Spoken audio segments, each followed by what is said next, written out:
E olha, o Estatuto da Pessoa com Deficiência completou 10 anos em 2025. E desde a criação, muita coisa mudou, evoluiu para beneficiar essa população. Sobre esse assunto, a gente conversa com o advogado Juliano Pessoa. A gente pode dizer que houve um avanço importante nesse aspecto desses 10 anos. Bom dia, bem-vindo. Bom dia, Gilvan. Bom dia, Sofia. Bom dia quem nos assiste. Eu diria que vários, Gilvan, principalmente na questão conceitual. Nós temos algumas fases, vamos dizer assim, do ponto de vista conceitual. Lá atrás, essas pessoas eram meio que execradas da sociedade. Era um conceito de segregação. Excluídas mesmo. Exatamente. Exclusão social, né? Avançou-se depois e veio para uma parte de assistencialismo, ou seja, como se elas fossem dignas de receber esmola, vamos dizer assim. Aí avançou-se para a questão do período de integração. E aí já começa a ter uma evolução, mas ainda se exigia que essas pessoas se adaptassem à sociedade, e não o contrário. E aí chegamos no período atual, já com esse conceito todo que consta no Estatuto da Pessoa com Deficiência, que é o período de inclusão, ou seja, onde a sociedade é que tenta eliminar todas as barreiras para que essas pessoas tenham possibilidade de, dentro da sua limitação, mas de forma igualitária, acessar tudo que a sociedade dispõe, se não tem qualquer tipo de deficiência. Acolhidas e com respeito, né? Exatamente, e a sua dignidade seja plenamente preservada. Então, ou seja, que ela exerça, de fato, a sua dignidade, a sua capacidade de forma plena, dentro das suas limitações, mas que a sociedade possibilite um cenário propício para isso. A gente está falando sobre isso, você trouxe uma cronologia agora. E um dos marcos dessa cronologia, de certa forma, desse avanço que a gente tem, é a inserção dessas pessoas no ensino regular sem um acréscimo de valores, né? Por exemplo, na mensalidade de uma criança que possa vir a ter deficiência. E isso é muito importante, porque a gente também iguala, de certa forma, o acesso à informação, o acesso ao conhecimento, né? Exatamente. E principalmente as escolas particulares, na época dessa alteração legislativa, Sofia, se trouxe uma polêmica grande em torno disso. As escolas achavam que não tinham obrigação, que seria a obrigação houve resistência, né? Exatamente, do aluno. Ou seja, então, o que é que se viu? Trata-se de um ônus de educar. Você dispor de toda a estrutura. E, no caso da pessoa com deficiência, a estrutura, ela se estende não só para a questão de acessibilidade, mas de pessoas capacitadas para lidar com esse público, pessoas que tenham a possibilidade de prestar um serviço individualizado, se for necessário, no caso de um ou outro aluno. Então, ou seja, a ideia de inclusão ampla, né?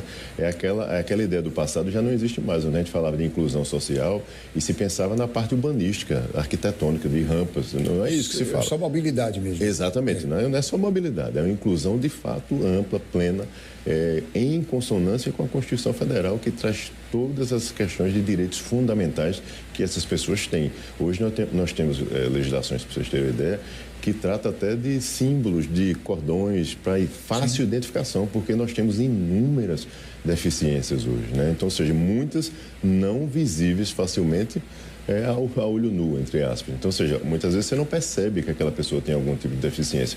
E não é por isso que ela não deve igualmente ser respeitada e não cabe à sociedade esse pré-julgamento, esse preconceito. E sim, ela tem que se identificar ou trazer qualquer tipo de informação, certificando que ela dispõe, que ela é acometida por alguma deficiência, para um órgão específico, para alguém que tenha que se apresentar, não para a sociedade de maneira geral. Esse estatuto, de certa forma, ele se ampliou, chegando aos concursos públicos, né? O que é uma grande conquista, né? Exatamente. Você tem hoje disponibilização de percentual de vagas, né? Não só nos concursos, João, como também nas empresas privadas. Sim. Né? Então, ou seja, empresas com 100 a 200 funcionários, por exemplo, já tem que disponibilizar ali 2% das suas vagas.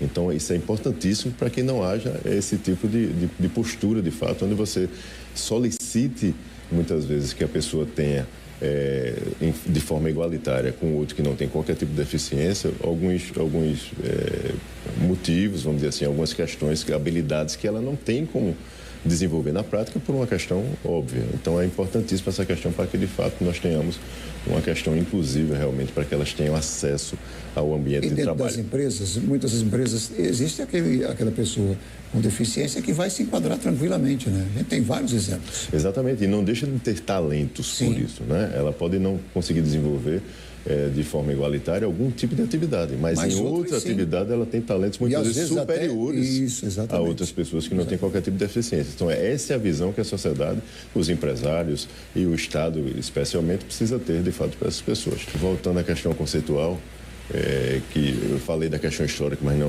ressaltei, Sofia, aproveitando essa sua pergunta.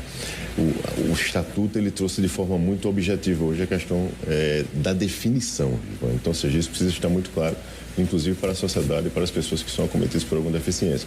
E o Estatuto está de maneira expressa no artigo 2º, de que qualquer pessoa que tenha um impedimento de longo prazo, seja físico, seja intelectual, seja sensorial, ela é, para fins de direito, considerada uma pessoa com deficiência. Então, ou seja, a partir daí, o Estatuto se desenvolve com inúmeros direitos que transpassam aí não só da questão educacional, como nós falamos, o acesso integral à saúde, vale ressaltar, pelo Sistema Único de Saúde e também pela iniciativa privada. Vale destacar aqui que, inclusive, os planos de saúde, né, as operadoras de saúde, não podem cobrar qualquer valor adicional, assim como as escolas, como o Sofia destacou, para o ingresso dessa pessoa com deficiência na sua rede de beneficiários. Bem como, muito menos, negar o ingresso desta pessoa por conta da sua condição. Então, ou seja, isso é algo realmente espetacular, porque no passado essas pessoas suportavam inúmeros obstáculos só para contratar. Não era quando ela já estava lá. Então, é importantíssimo realmente que as pessoas tenham ciência desse direito e exija que isso seja cobrado lá na ponta. E eu pedi para você reforçar essa questão do que diz em lei, porque a gente teve recente, inclusive, várias situações, por exemplo, de ingresso na universidade pública. Na universidade pública, que as pessoas se declararam deficientes e, na hora de fazer a matrícula, tiveram um impedimento. Então, é importante a gente ter isso muito expresso, né? muito claro para a população. Exatamente. Não deixará de haver uma análise, vamos dizer assim, né? Uma verificação, uma constatação, especialmente em universidades públicas, concursos públicos, também, etc. Né? E tal. Mas constatado, uma vez constatado, não pode haver qualquer tipo de barreira e vale enfatizar, caso seja constatado e se cria algum obstáculo, alguma barreira para acesso a esse direito, isso é tipificado como crime, inclusive, na legislação. Então, é algo totalmente vedado. A gente, muitas vezes, nós já falamos, inclusive, aqui, de pessoas que querem ingressar, acessar o ensino educacional, muitas vezes são criados inúmeros obstáculos por conta desta condição, justamente por esse ônus que tem de estruturação que é preciso disponibilizar para essas pessoas. Isso é tipificado como um crime. Então, ou seja, as pessoas precisam, de fato, neste tipo de situação, infelizmente, buscar uma autoridade policial, registrar um boletim de ocorrência, buscar os órgãos públicos que têm dever de fiscalizar as instituições públicas e privadas, fazendo valer aquela lei. Porque o que é que nós sempre destacamos? Não basta só a lei estar ali, né, trazendo toda essa previsão, e a sociedade não se movimentar, não se mobilizar no sentido de exigir que isso seja, de fato, efetivado, né? Então, o controle social hoje passa por toda a legislação que existe no país. Então, é preciso que a sociedade denuncie, reivindique, se mobilize, se reúna, né? E hoje, com a tecnologia, com o advento da tecnologia, é facílimo. Você tem grupos específicos, temáticos, que tratam daquela condição e, muitas vezes, trazendo exemplos práticos, né, tanto positivos como negativos. Então, é importantíssimo que a sociedade, de fato, se mobilize e exija lá na ponta que o poder público e o privado também garantam esses direitos. E o Estatuto, ele acabou se integrando às outras áreas. Por exemplo, a questão da aposentadoria, por exemplo, existem uma regra diferente para as pessoas que vão se aposentar. Não só no aspecto físico, mas no aspecto social. A diferença da aposentadoria é essa, não é só o aspecto físico, mas social daquela pessoa para saber a gradação. Muda alguma coisa na compra de veículos também, né?